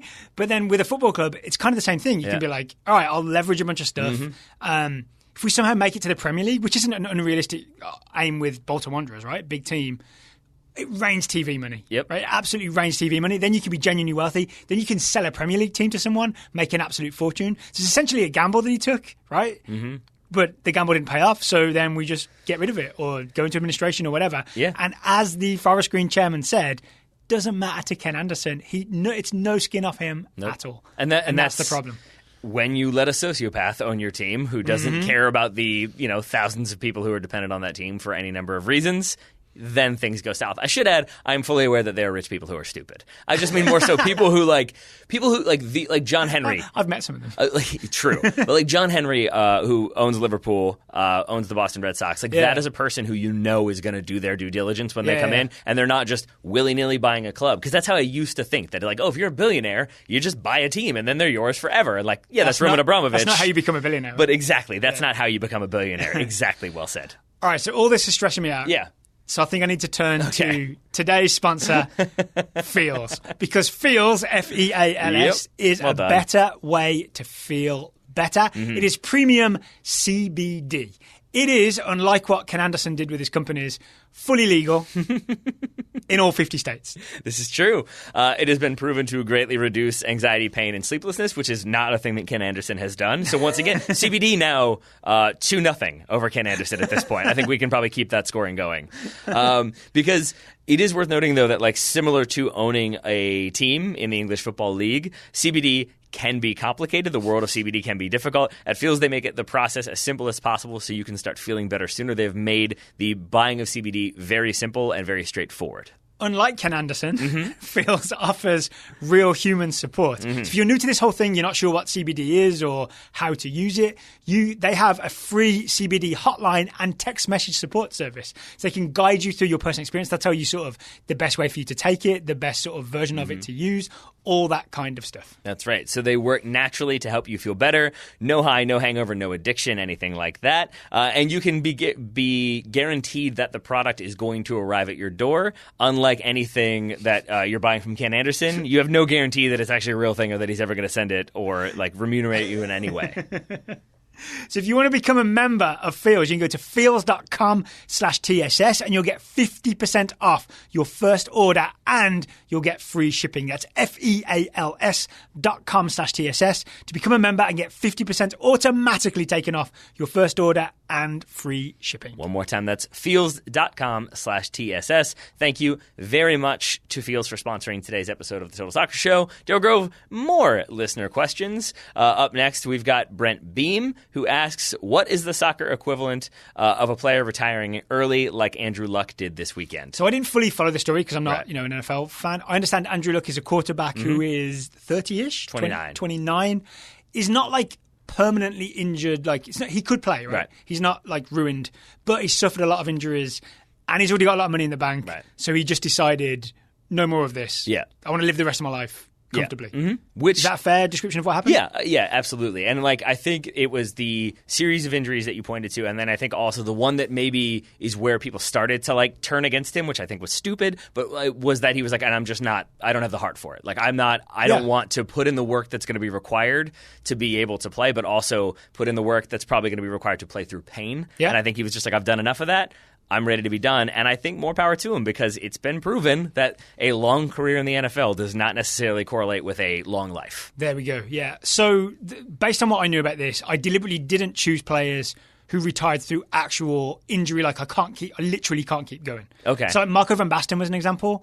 I did the opposite. You did the opposite? Okay, well, you tell me about Marco van Basten. Oh, no, not with Marco van Basten. I'm saying I picked Taylor Schwellman is probably the one that I think is probably most closely correlates to Andrew Luck. And I think Stu Holden as well. Those are my two examples. But could they have continued if they'd wanted to? I felt like they both got medical advice. You have to retire. I guess Stu Holden's knee couldn't take it anymore. Taylor Twellman was in danger of getting serious brain injuries because of the multiple concussions he'd had. Right. I think I didn't focus on that as much, to be honest. Like that wasn't as big of a thing that he could have gone on. It's more that like a player who's theoretically in their prime, I would argue a little bit past it when you're 29 in the NFL, chose to step away because of health reasons. That's where I look at those two as sort of like they could have, like what could have been had they not have been injured. But you're right. I didn't necessarily look at the like, while they maybe could have kept playing. I guess that would more so be like George Best then, if you want to go from that perspective. I don't want to shoot down your choices because I want to hear you out on them. Well, it's basically just that. I mean, Taylor Twellman retires around the age of 30 due to concussions, and I think, did attempt to play through it, which is part of the reason why he continued to pick them up, and then eventually is forced to retire. So I guess I take your point there that being forced to, not necessarily the same, although he ends up calling time on his own career, I think, after not getting many games. And has gone on to have a really successful media career and be the... maybe alongside Paul Tenorio, the number one breaker of news in the United States. I don't think Andrew Luck is going to have that successful a career as a broadcaster. That's just me. And then Stu Holden. He won't break transfer rumors like Taylor Twellman did. No, he will not. Have you ever heard Andrew Luck talk? No. That's why you don't get my joke. Okay. Stu Holden. Maybe is a little bit closer then to it because like multiple knee surgeries, including one that was botched, and I think basically like tore another one again, and I think just made the choice like that's it, I'm done. Yeah. So there probably could have things were getting worse and worse. I mean, like I'm not trying to humble brag here. Like we have played with Stu Holden. Like he can still in the Premier League, right? That's exactly when you played for Man United and I played for Leeds. Yeah, we played pickup with Stu Holden, which is obviously not the same. But I point that out just to say that like he still plays. Like it's not as though Stu Holden can't walk and was thus told like you must be done with soccer forever, and if you try to run and cut on it, you may lose your leg. Like he probably could have kept playing, but I think the cost-benefit analysis showed him it's probably not going to be worth it for the amount of money, for the amount of pain, for the amount of surgeries, for the amount of damage I'm going to do to my body without a guarantee. And also you're not going to be as good as you were. Right? There's definitely a competitive thing of like players who are like top level don't want to keep competing when they're not what they know they could be. Right. You know what I'm saying? And the thing I absolutely know what you're saying, but like the thing that I really loathe about this entire conversation is how much I'm uncomfortable saying anything that has them be perceived as weak. Okay. Because like there is this idea with athletes that like, oh, like he could have played through his knee surgery, but he didn't. Like that's not what I mean. I mean more so that like, yeah, he could, but he probably does it again and his life isn't fun. But I think that's what kind of messes with me about Andrew Luck is there's this idea like, oh, he's just not tough enough. Like if he were tougher, he could do it. It's just like, no, like the dude had multiple surgeries and like lacerated his spleen and kept playing. His toughness a billion times. Exactly. Right, but this isn't a referendum on Andrew Luck. I think honestly the answer to the Andrew Luck thing is really obvious. It's just he can do whatever he wants. Yeah. Leave him alone. True. You mentioned George Best. I disagree with George Best because he kind of stepped away from top level soccer when he stepped away from Manchester United at 27. Yeah. But then he kept on going. He did. He played for Fulham. I actually made a quick list. He played for Fulham a little bit, which is like the most serious attempt at a comeback. But he played NASL, he played in Scotland, he played in Hong Kong, he played in Australia, he played in English non-league. So the equivalent would be if Andrew Luck steps aside, but then pops up in the CFL next year, and then maybe NFL Europe starts up again next year and he goes and plays arena football. Like if Andrew Luck started popping up playing weird leagues, then it would be an equivalent to George Best. Yeah. I think the actual perfect corollary is Eric Cantona. All right. See, I discounted him in my list, so I'm curious to hear why you think it works. Because he stepped away when he could have kept playing at a high level. Right? But not due to injury, though. No. So but Andrew Luck isn't injured. He just doesn't want to get beat up anymore. He's just sick of playing, right? He's like you said, he doesn't have the heart for it anymore. Eric Cantona kind of didn't want to keep playing anymore. I gotcha. All right, I can see that. Because Eric Cantona was perfectly capable of keeping on playing, right? His last season, he was 30 years old. It was the 96-97 season. Do you remember the chip against Sheffield United, the famous chip, and the slow spin around and the arms out? That was that season. That was his last season. Yeah. He was still sort of very near his peak, if not just over. But he just said, I'm not into this anymore, not interested, going to stop playing. Yeah. And then he stopped playing. I guess we don't know what Andrew Luck's going to do, but you can't really just re-enter the NFL the next year, right? Yeah, I think that's pretty unlikely. Yeah, so it's unlikely we see Andrew Luck again, the same way that Cantona was just like, nope, done. Yeah. See you again in 20 years when I give a weird speech. I still think, though, like, I'm not trying to be, like, argumentative. It just is the case for me, like, mentally, that I have a hard time making that connection because it was for Cantona just like, I'm done. Like, it was a very Cantona decision, whereas with Luck, it comes from all of the surgeries and pain and everything like that. So that's the only reason why I have a hard time like saying like, yeah, that one works for me, just because it was like Cantona just chose to walk away because he was Cantona. Andrew Luck is like, I have destroyed my body and I don't want to continue to destroy my body anymore, so I'm going to walk away at like roughly the same. So maybe age. there's no direct equivalent where someone's like been beat up but is still physically good enough to play at a high level. Yeah. But they just decide, you know what, no more. Yeah. Like maybe there just isn't quite that equivalent. Like from what I understand, Marco van Basten wanted to keep going, but the surgeons were just like, your ankles are ruined, you cannot play properly anymore. You know what I'm saying? So it's a weird your like ankle's just worn out Goldilocks thing where it's right in the middle for Andrew Luck. Maybe there's no perfect equivalent. Yeah, maybe not. But that makes sense as to why it's an even bigger story. Yep. Yeah, I guess that's strange though, right? That like, because even all the stories that I read that were like, retired prematurely at 33. I'm like, well, I mean, that's a good long career in soccer to be like Jurgen Klinsmann. I read that was like could have kept going, but chose to hang up his boots at 33 or 32 or something like that. Or maybe there were a lot of players. The same. Maybe there were a lot of players who retire at like 32, 33, and it is because they're a little bit beat up. Yeah, they could keep going, but it's just not such a big deal. Yeah, you know what I mean. Mm-hmm. And then there are players like Andre Pirlo who could retire and then just keep going for like 5 more years. Just playing with a glass of wine in hand. Exactly. You ready for another question? That's really weird. First of all, it's interesting how, like the different perspective that we had on that one, but also that, you're right. In the end, Andrew Luck is a rare case. Turns out. Yes. Next question. Next question in this 4-hour-long Total Soccer show comes from, I'm actually enjoying it, that's fine, Matthew Graham. Matthew Graham says, I tend to think of Jesse Marsch as having essentially the opposite approach to tactics from Gregg Berhalter. We'll talk about that. I think he's kind of right. Okay. Matthew's question is, if Jesse Marsch had been hired as the US men's national team coach instead of Berhalter, would you expect the starting 11 for the upcoming international break to be significantly different or largely the same? All right. My honest answer to this is I think it's probably somewhat similar this time. This time next year, I think it would be very different. Okay. That's my answer. But I think, and I say that mostly because I think it would be hard for Jesse Marsch to drop certain big names that I think he might be inclined to drop a year from now. And so I think we'd still see a lot of the same names as like they're kind of moving some people along and seeing where people fit. But I think the contrast in styles definitely factors into it, presuming Jesse Marsch continues to play like a high press, high intensity system. For the Red Bull US men's national team. Exactly. I just don't think Michael Bradley, for example, is doing great in a 4-4-2 empty bucket running around a whole bunch. Okay, will you let me set the tactical landscape before we get into that? Because I agree with you about Michael Bradley. So Gregg Berhalter, very possession heavy, right? The idea is we have the ball, we move the ball around, eventually we open up opportunities and then we exploit them. Jesse Marsch is more about, one, we press really high and we go all out. When we get the ball, it's all about quick transitions and just like punching you really hard when we can, and we risk losing the ball by doing it fast, right? So essentially Jesse Marsch teams risk losing the ball, play really quickly. Gregg Berhalter teams value possessing the ball and go a bit more slowly. Fair enough? Fair enough. Yeah. And there's a place for a Michael Bradley or a Will Trapp in a Gregg Berhalter system. There's not really a place in a Jesse Marsch system for a Michael Bradley. My question for you before we go deeper on this one, I wanted to pause here and ask you, if Jesse Marsch had taken over, do you think he tries to do that with the national team? Because I think pressing with a national team is way harder to implement than it is at club level? I honestly don't know, but it'd be weird if he didn't, just because that's what we've seen him do his whole career. So it'd be weird if he took over and was suddenly like, all right, we're a slow possession team now. True. Because it would be Jesse Marsch doing a whole new thing that he didn't necessarily know how to coach. Yeah, what trips me up is like I don't know how he would be able to do it because you have so little time with the players and you can't be texting them all the time about like, here's how I want to do pressing. Their club managers would love that. Just the same as what Berhalter's doing? You just teach in a different thing. Right? I suppose so. Yeah. I just think of pressing as requiring such organization that then again, I mean, the Dutch did it pretty effectively. Never won a title though, so who knows. But yeah, so think, let's imagine that he did do it. Okay, so for purposes of this, I like purposes of this, he did it, and he plays a 4-2-2-2-2, which is really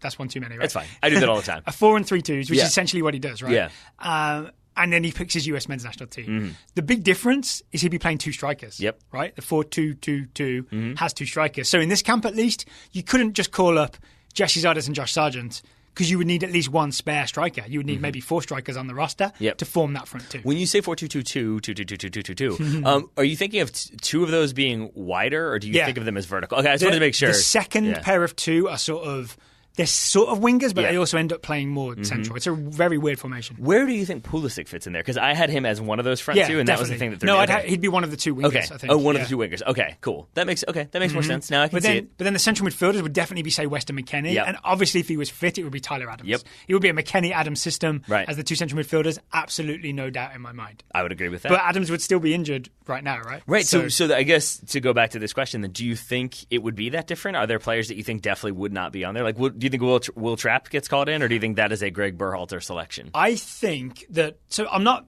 to argue that they're not good enough for the national team, but Will Trapp and Jesse Zardes definitely benefit from their pre-existing relationship with Gregg Berhalter and their pre-existing knowledge of Gregg Berhalter's system. Checks out. I think the thing that would happen with Jesse Marsch is if he's trying to teach a system, it would make sense for him to do the same thing. So in place of Will Trapp being called in, someone like, I mentioned him earlier, Sean Davis might have been called into the US men's national team this past January. Yeah, right? I mean, you flip that around. Because he plays the Jesse Marsch system. Exactly. Right? Yeah, Aaron Long's definitely going to get some preferential treatment. Moyle? Yeah. Moyle, Roy is Austrian and Moyle's American, right? Yeah. Alex Moyle would have been, I think, part of the January camp, and then would be like one of those guys who has an institutional Jesse Marsch knowledge. I genuinely can't remember if he was still there when Tim Parker came through. That was the one that I was pausing on for a moment. I think he was. Yeah, okay. I mean, Tim Parker's been around a while. There you go. Yeah. All right. So, and Luis Parker and Long would still have been called up just because they're good defenders and because they know Jesse Marsch. Right? And Luis Robles is starting goalkeeper? I mean, he'd probably be in contention, right? So there would be some of that favoritism based on he understands my system, therefore he plays. Yeah. Right? All right. Yeah, I'm with you on that one. And then I do think, though, that if you're going to play that, like, the high-intensity system, you do have to have a lot of people who can run. So I think slower players, I doubt Tim Ream's getting nearly as many looks under Jesse Marsch as an example. True.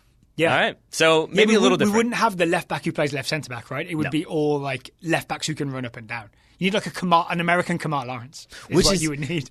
Well, yes, exactly. And with that in mind, don't have one? Well, here's my question then. Anthony Robinson. That's what I'm saying. Anthony Robinson might have been a more Jesse Marsch player. Is this the multiverse situation of like Jesse Marsch is managing the U.S. national team and we're like, oh man, Anthony Robinson is lights out unplayable, but because the situation is different, it's different. I think Douglas Costa would still burn him occasionally. Yeah, probably. Anyone else that you can think of who would benefit from Jesse Marsch being in charge of the national team?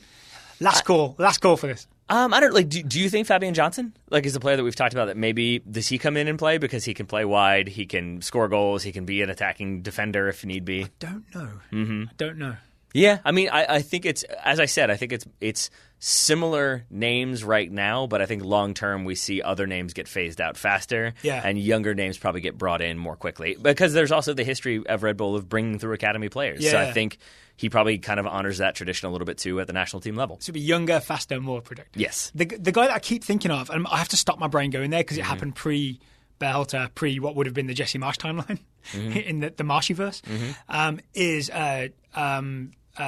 Jonathan Gonzalez. He would be perfect for the Jesse Marsch system. Would he? Yeah. He's such a ball hunter. Remember all the times we watched him from Monterrey? He hunts that ball down. He would be a great Jesse Marsch player. I mean, that means you're losing one of Tyler Adams and Weston McKennie. Oh, yeah. So that's another thing that wouldn't happen. Tyler Adams right back to central midfield, pivot thing, would not be happening at all. No. Tyler Adams would be at the very centre of centre midfield. Yes, he would. Yes, he would. So, yeah, I hope that's answered for Matthew Graham. It's an interesting question, though. It's not one I had previously thought about. I feel like we're doing good. All right. I feel like we're doing good. Well, I feel like we should probably talk about today's sponsor, if that works for you. We're going to talk about our friends over at AwayDaysFootball.com. AwayDays They also done good. They also done good. They have many products. We've talked about the many products, but I want to focus on the mystery kits for a moment because I love the mystery kits, Sarah Grove. I love them so much. I love seeing... Do you hug your mystery kit at night? I mean, I like my mystery kit. I wear it when I run, and sometimes when I play, and sometimes when I coach. But no, I really enjoy when we get the Twitter photos from people who have gotten their AwayDays jersey, because even the people who like get a team that maybe they're not that into or like have a vague rivalry with, there's still this like excitement of like, well, I didn't buy it for myself. And I think that is kind of the great responsibility thing. Away. A little bit that it's like, oh yeah, it's this cool service that gave me this jersey. You don't have to be like, oh yeah, I went to a store and like intentionally chose some random team. It's like, no, it was shipped to me. It's a cool product. It's a cool service, but it allows you to get like a cool jersey that you might not otherwise have from a team that you might otherwise not know about. It's like my wife's idea for a restaurant where you walk in, you sit down, and the waiter takes a look at you and tells you what you're having. Ooh. Well, I'd be down for that. Although then it could get real judgy real fast. Mac and cheese for you. Or if the waiter's just really lazy, it's the same thing every time. It's like bread for everybody. The amazing Randy, the like debunker of things, did the famous one where he had like all the school kids like read their horoscope and they're like, it's totally for me. This is handmade for me. And then he has them all pass it backwards to the person sitting behind them and it's the exact same horoscope. It would be like that. It would just be like, for you, I think the macaroni and cheese speaks to your inner creativity. And for also, you, a lot of it. And for you, the macaroni and cheese speaks to your love of macaroni and cheese. Like you could just find ways to BS around it. Luckily, that is not how the mystery kit system works. It is not. They're not just giving you mac and cheese in the mail. That would be weird. I'd be into that. But instead, coming with all types of products today. If you pay $25, you get a mystery kit. If you haven't heard about it before, it's not a big team. You're not getting an Arsenal or Real Madrid jersey. You are getting a Panathinaikos or a Real Oviedo or Benfica jersey. Yeah, this is true. Big enough teams, but just not quite that like mainstream. Everybody's wearing these. Some championship teams in there, so that seem to inevitably. I've seen Ipswich and Forest people, Middlesbrough. I've seen people get those, and they end up like signing Americans, and then suddenly you were in before it was cool. Yeah. They also have the Women's World Cup mystery kits. Those are women's sizes only, but they feature Argentina, Australia, Brazil, Canada, England, France, Germany, and Spain from this summer's tournament. They're also doing a completely separate thing where they're working with American teams to almost be a storefront for some independent teams. Right now on their website, I see the Providence City FC Hammer kit. Yeah. And it has, it's kind of a certain movie from 1975 that features a big fish themed. It's Revival Brewing Company is the sponsor, and there's a hammerhead shark heading up out of the water. Which is FC Hammer an MC Hammer reference? I don't know what's happening there. But it's a cool jersey. I mean, it is. I Hammer don't hurt him, I guess, would be like if that's the case, if that's their like slogan, not Logan. You've got me thinking Succession again. Yeah, I'm down for it. But I do also love Jaws. So I'm good with it. I was trying to not name the movie. We can say it. It's fine. Maybe. I didn't want to get Revival Brewing in any trouble. We'll see what happens. We'll be out of business next week, and it'll be all Taylor's fault. Well, until that happens, you should check out AwayDaysFootball.com and use the code TSS at checkout for 15% off, Mr. Grove. Yeah, which TSS stands for Totally Suave Shirts. Totally Suave Shirts. AwayDaysFootball.com, 15% off using Totally Suave Shirts or TSS. Definitely just use TSS. Don't try Totally Suave Shirts. That will not work. Final couple of questions. Yeah, let's do it. Next question comes from John Martin. Which formerly great club team would you like to see be great again? You saw my answer to this already, didn't you? Is it Manchester United? No, it was just Rangers in all caps and very long. I did see that. But my amended answer is, strangely enough, Rangers and also Celtic. And Celtic have obviously won Celtic, and not just in opposition to your Rangers thing, but just I want those Scottish teams to be like globally competitive again. Yeah. Like, I mean, to make the Champions League group stages. The Lions of Lisbon, right? 1967 Celtic. Jinky Johnson down the wing. There we go. Don't say that on the air. But yeah, I forget those moments that like Celtic were this pioneering team in European soccer and first British team to win the European Cup. Exactly, and changed the way people saw soccer and changed the way people played the game. And so you see that, and then you see them like winning every single SPL title, which so yeah, lots of success. They're still a pretty great team in terms of winning silverware. Mm-hmm. But in terms of that, like I mean, they're already out of the Champions League, I believe. Like to not they definitely are. They're not in the group stage. We talked about it an hour and a half ago. Yeah, we didn't mention them when we did the 8 groups. We did not. Yeah. So like to see that like level of kind of drop off for them is a bit frustrating, and you want to see them be more competitive. And then obviously for Rangers, having to kind of rebrand and restart, and now where they are, definitely not at that same level where they were years past when the Old Firm Derby really mattered, when it felt like either team could win it and either team could end up winning the title. Yeah. I mean, yeah, I agree with that. Yeah, and I think we've talked about this before, but the answer could be the European Super League, could be a way for all those teams in smaller leagues like the Portuguese League and the Scottish League and maybe the Austrian Bundesliga or the Belgian League. You could have a Super League where they are able to compete because suddenly all the TV money that they don't have will be there for the taking. That would be ideal. Yeah, but until that happens? Until that happens, I would like to see Leeds United get back to the top, not least because the current version of Leeds United getting back to the top would include Marcelo Bielsa. Ooh. So it would be glorious. So I actually it'd be much more fun than the David O'Leary era. Yes. But I want Bielsa to bring back Rio Ferdinand just to get like one like famous Leeds player in there. Okay. What could go wrong? Have him play centre back. Yeah, sure. But I was gonna look into more English teams, but I figured I would rather just ask you because there are teams that I have like when we did the like which teams historically deserve to be in the Premier League, like we talked about like Nottingham Forest and Derby County for their like European runs and the kind of history there. But I don't know, would they be clubs like that sort of like kind of fell off, or were they sort of clubs that had this quick rise and then quick descent? So I think of Forest and Derby as teams that they were never massive, right? They're never getting 60,000 or 80,000 to a game. I think the Forest ground holds like 20 or 30,000 at most. They're essentially small clubs that were just really well run for a few decades, and mostly because of Brian Clough in both cases. Mm-hmm. And that's really is that you get one like genius manager who just assembles a team that is able to have this smaller team compete with Liverpool, Manchester United, et al. Oh, Brian Clough. So it's not quite the same in terms of them being great again, because they're never going to have those nights where there's 80,000 people there. Yeah. You know so then it is Leeds, right? Leeds is the most. Yeah, Ellen Road holds I think 40,000. Yeah. Leeds is a big enough city. There are plenty of people who love Leeds United. So yeah, for them to be a great team again would be really exciting. Aston Villa, I'd kind of say the same, but they're at least back in the Premier League. Right? All right. Aston Villa, former European Cup winners. I forget that. 1982. Yeah. Well, speaking of teams that definitely won European silverware, this is a strange one given the season they just had, but I would put Ajax in this as well. Ajax obviously still very competitive in the Eredivisie, but it's another thing similar to Celtic where you look at the historical impact of the Ajax teams of the 70s, obviously, and winning 3 European Cups in a row and everything that they brought into soccer. It's almost like you've been researching Johan Cruyff. It's weird, right? Some sort of other soccer. But I have, correct. But it still is a thing that I forget about, similar to how we now think of like certain national teams as good that maybe we didn't until they like performed at like a high level. Yeah, like it's worth yeah, exactly. But it's worth remembering. Like I saw many historians point out that like if not for Cruyff and that Netherlands team and that Ajax team, like the Netherlands might not be a soccer nation. Like it takes that result. I mean, one of the last countries to go pro. We'll talk about them later. But it does feel like you look at those teams and how important they were and the players that came through there and the kind of system they established and the importance of that system and how many teams copied it. And now for them to be essentially a club that occasionally overperforms, but a lot of time is like a feeder club and their players get poached at a young age. I would love to see that strongest Ajax team possible still together because they would absolutely be competing for the Champions League, I think. At least like the semifinals every year. If they didn't lose players. Exactly, yeah. It'd be fascinating. So that's a strange one because they're still a very big team. And because they made the semifinals of the Champions League last year. Totally. But that hasn't been the case for a good long time. It has not. Right? It has not. Honved, I wrote just because there's the glory days of Puskas and all that. Yeah. But I don't know really enough about them to be like, I've been to their stadium, weirdly. But it's not like I'm like some super Honved fan who thinks they need to be big again. Yeah, it's just like a romantic name from the 50s and 60s. The Vienna team as well from like that like laid the groundwork for total football. Like that was another one where I was like, that's too much for me. Like I cannot claim to like the glory days in the 1910s or whatever. How about this one? Milan. That was my last one. Yep.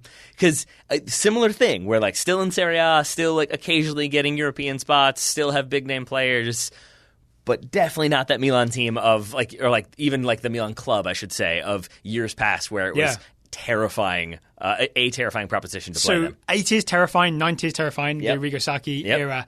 The 2000s, they were still really, really good, right? With the Pirlo era and all that. Then, towards the end of the 2000s is when it all kind of started to fall away. Essentially after Maldini retired. Not that it was all on him, but I think his retirement coincided with the downturn in Milan's fortunes. But it's worth remembering they were one of the absolute big boys. When you were listing teams who might make the Champions League semi-finals, you might go Real Madrid, Milan. You would just list them naturally like that, and they've just slowly fallen out of that. And I think the biggest reason for Milan wanting them to become a great team again would be for Juventus to have a real challenge in Serie A instead of who's going to win the leagues? Bayern Munich, Juventus, and you just knock them off like that. Yeah. I mean, and I would have put Inter in there as well, except that they have remained in kind of Champions League places. They've remained up there. It's just Juventus are so dominant, but also with the summer that Inter have just had, it does feel like they're still capable of getting to that top tier level. Whereas Milan, I think, not quite there yet, and probably won't be for a little bit of time. I mean, Wolves are buying their players. There you go. And that I wanted to add though that we are sort of talking about historically big teams that are still right there. There's only a few I think of that have completely had downturns in form, but then there's lots of other ones that I started to write down, and then I was like, no, that's just a team that I know of, or a team that had a good season once that I remember. And then now I'm like, well, they should be really good again. That was my 100 pick. I was like, Puskás played for them. Let's make them great again. But even then, they had that sustained run. I mean, Galatasaray, who were good for 1 year and played in Europe, but really no one actually cares about Galatasaray. Red Star, the same sort of. I've got one final great answer that will make Ryan Bailey very happy. Wimbledon, huh? AFC Wimbledon. That's fair. If AFC Wimbledon could get to same level that Wimbledon FC were at to the Premier League, that would be glorious. They wouldn't even have to be one of the best teams in the Premier League. If they could just get up there and be this scrappy underdog team and somehow still survive in the Premier League era, that would be the most glorious redemption of all time. And Robbie Earle is the saving grace for that team. Because I think of John Fashanu, no thank you. Vinnie Jones at that time, certainly no thank you. But Robbie Earle just seems like a nice guy. I'm like, I want Robbie Earle to be happy. Let's get Wimbledon back up there. And also maybe Ryan Bailey, whatever. It's fine. Make Robbie Earle and Ryan Bailey happy. Yeah, that's a good shout. Wimbledon is now number 2 on my list behind Rangers. Okay, Rangers and AFC Wimbledon. I like that. I'm taking it. It's mine now. And not least because if people don't know I don't do the whole story, but it's not literally the same team. If you had to track the companies, but it's basically the team reborn in its own image. Which team are you talking about? AFC Wimbledon. Because also Rangers. Yeah. That's why I was like, I genuinely don't know which team you're talking about. It would be a repudiation of MK Dons, right? If they were just so far above them. I think what we've established in this show is that, hey, soccer owners, be better. Be better. Be better. Be best. Yes. All right, final question of today comes from Sagar Surumagiri. Sagar Surumagiri. It's been my observation, says Sagar, that soccer fans, unlike most other sports fans, do not obsess with statistics. Why is this so? Is there a historical or sporting reason for this? Or is it because soccer statistics have not evolved enough? I think it's maybe a combination of a couple things. First of all, I think there is probably, as with most sports, there's a general hesitation to accept new ideas and new trends. So I think about some other podcasts I listen to that are based in the UK where there is a sort of dismissive attitude towards things like expected goals. Yeah. And I think that probably is... Because they're newish, right? Yeah, that's what I'm saying. Yeah, so there's always that hesitation. British people don't like new things. No. Like the European Union. But I also... I mean, well, to be fair, it is mostly full of foreigners. That one broke me. Oh my God. No, we're making this slightly happier. We're not going to keep going down the sad path. But I would say I do think that the Americanness of statistics needs to be pointed out here because so many American sports he went batting. He went, 3 for 5 last night with two doubles and a single, which would be a very good return. But or that would make sense because I said, 3 for 5, we're good. But everything is points, assists, blocks. I'm surprised one man can drink that much. It's true. It's touchdowns, it's receptions, it's interceptions. It's that's how you track sports, I think, in a lot of ways. And because soccer is so low scoring, but also doesn't really lend itself to he had 37 touches last night. Some people will report that, but that is not a thing that you and I would ever, in normal conversation, be like, did you see that game last night? Will Trapp had the ball for 45 times. Yep. Never thought that would happen. That's not necessarily a thing that lends itself to, I think, soccer conversation. I think we have the same answer, which is essentially that American sports especially are more measurable. Yeah. Right? There's, how many yards were gained on a pass or a run, because it's literally part of the game, right? You don't have to like be some statistician and be watching and having a pencil and writing it down yourself. You'll know if it was 1st and 10 and then it's 2nd and 4. Yep. You know that they went 6 yards. Yeah. No, I'm saying, but it's literally part of the game. The numbers are already in the game. In soccer, the only numbers that are in the game are on the scoreboard.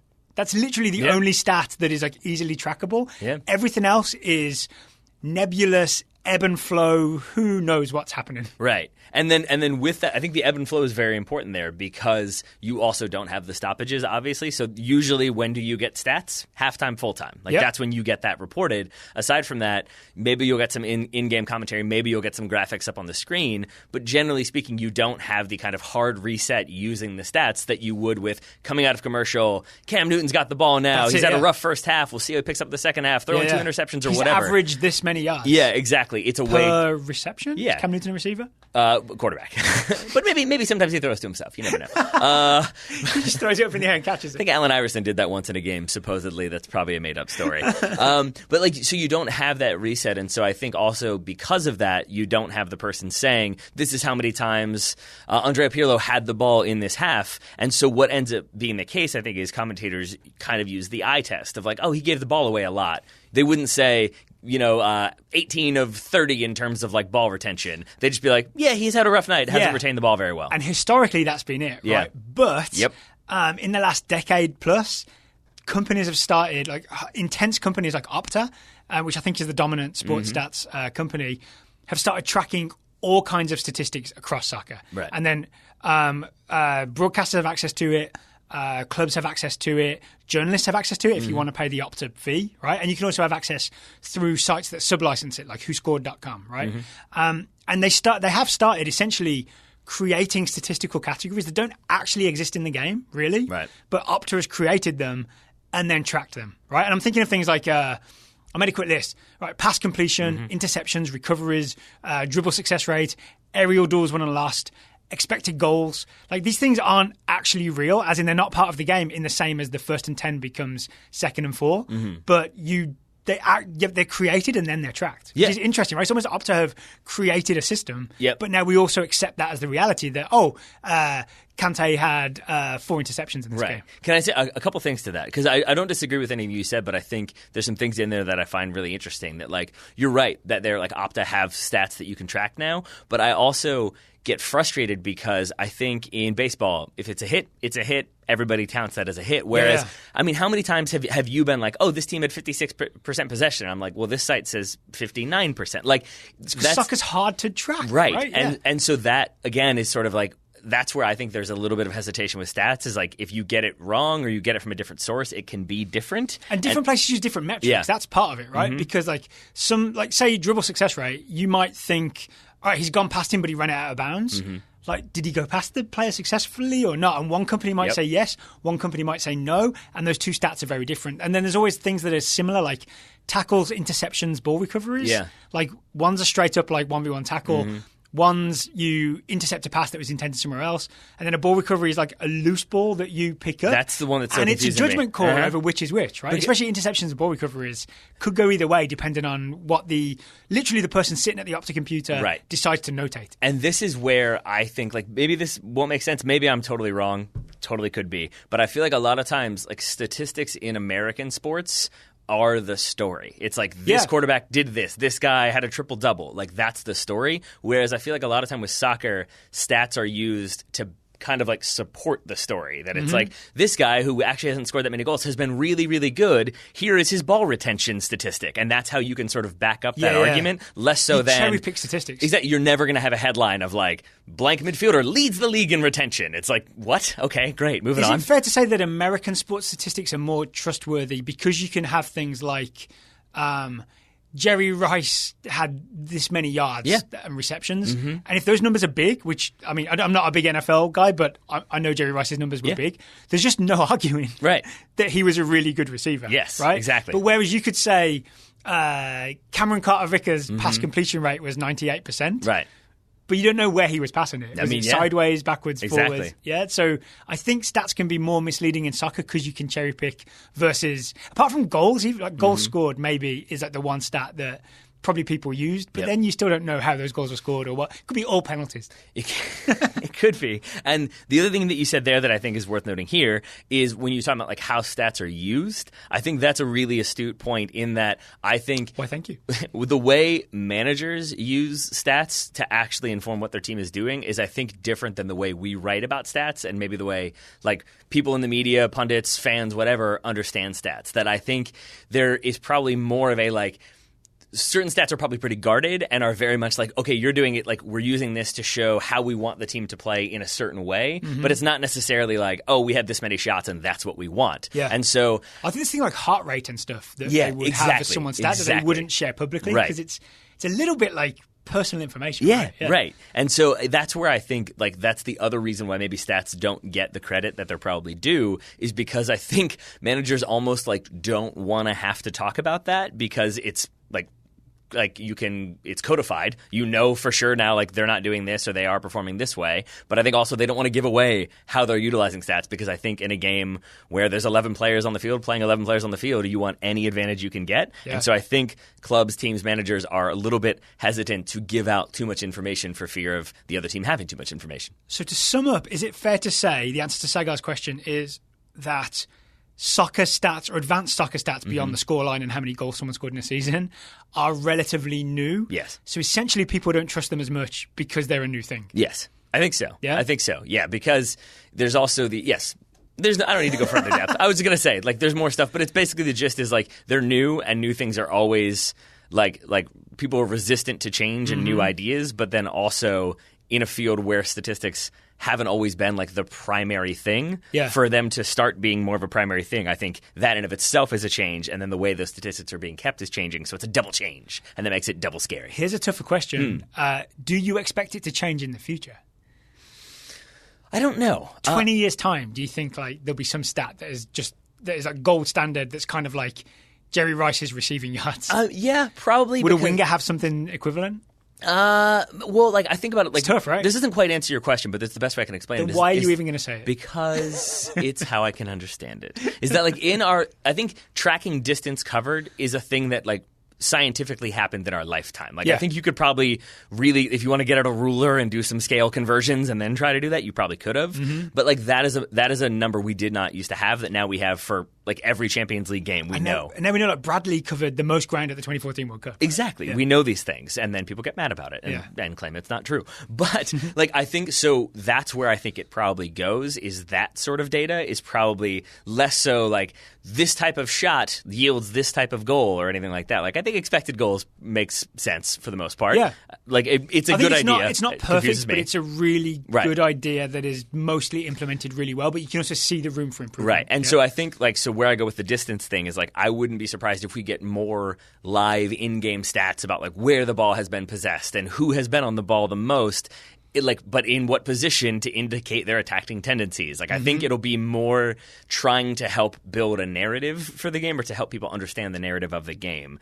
More so than just, hey, he completed another pass. He's at 55 out of 60 now. Like that, I doubt will be as important. Here's my guess is that clubs will embrace it a lot more. Yep. And you do see a lot of clubs are now having a statistics department and they're hiring analytics people. You know what I mean? That is definitely happening in our lifetime. I think media will be a lot slower to pick it up. One, because established older media people are resistant to change, right? Yep. And two, because a lot of broadcasts are still essentially about dumbing it down and being like, look at Ronaldo, he's famous, as opposed to getting into anything really deep and mathematical. Oh, man, I didn't think about that. But you're absolutely right that if you are trying to make soccer appeal to the broadest audience you can, again, looking at an American audience, if it's already low scoring, it's really boring, it's like watching paint dry. I don't like that guy in Atlanta who said that. But like if you already have those criticisms and then you have a presenter come on to be like, let's talk about, I don't know, ball recovery rates between these two teams. It's going to be like, and next channel. Yeah. Like it definitely is. What's happening in NASCAR? Yeah, right. That's not going to.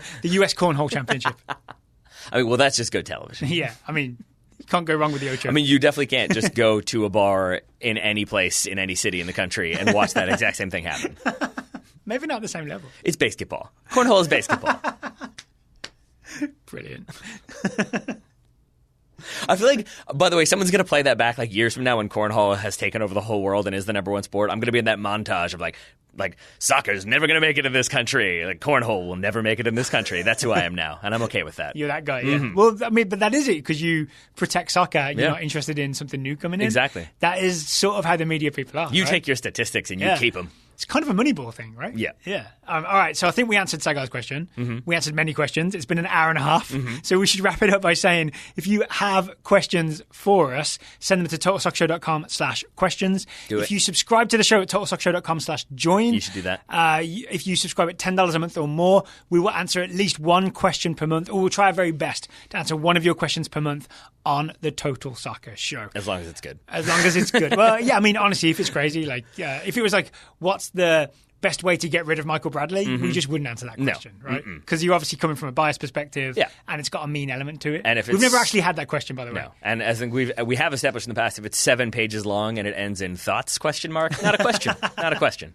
Best questions are 1 or 2 sentences. I think so. Yeah. All right. Thank you to everybody who asked questions today. Really appreciate it. Taylor Rockwell, thank you for taking a lot of time to talk to me today. You're a very patient man. Hey, it's good to have you back in studio, buddy. I've missed you, so it's nice to have you back. So, you know what's happening again next week? I'm going back to Boston for another Tuesday, Wednesday, Thursday. The good news is this time it's for treatment, not just to be prodded and poked and everything that happened to me last week. I did think it was weird that you went up to Boston just to hang out with Quincy Amarikwa and have him poke you some more. That was weird. I don't know why you did that. You could have just done that in D.C., but whatever. Dr. Quincy. Do what you want. Dr. Quincy Medicine Man. Yeah. That should be his new show. But next week, we'll have Ryan Bailey with the weekend review. Mm-hmm. We'll have US men's national team preview because the US is playing Mexico next Friday. There should be North London Derby to talk about next week. We're expecting that to be fireworks, right? So, yeah, lots to talk about next week. I look forward to it. On the Total Soccer Show. And I'm sure you'll definitely be part of it. I will be part of some of it. You'll be part of it. I'll be part of it. But thank you again for taking the time to talk to me. If not in voice, then in spirit. I will invoice you. Listeners, thank you for listening. And we will talk to you again soon.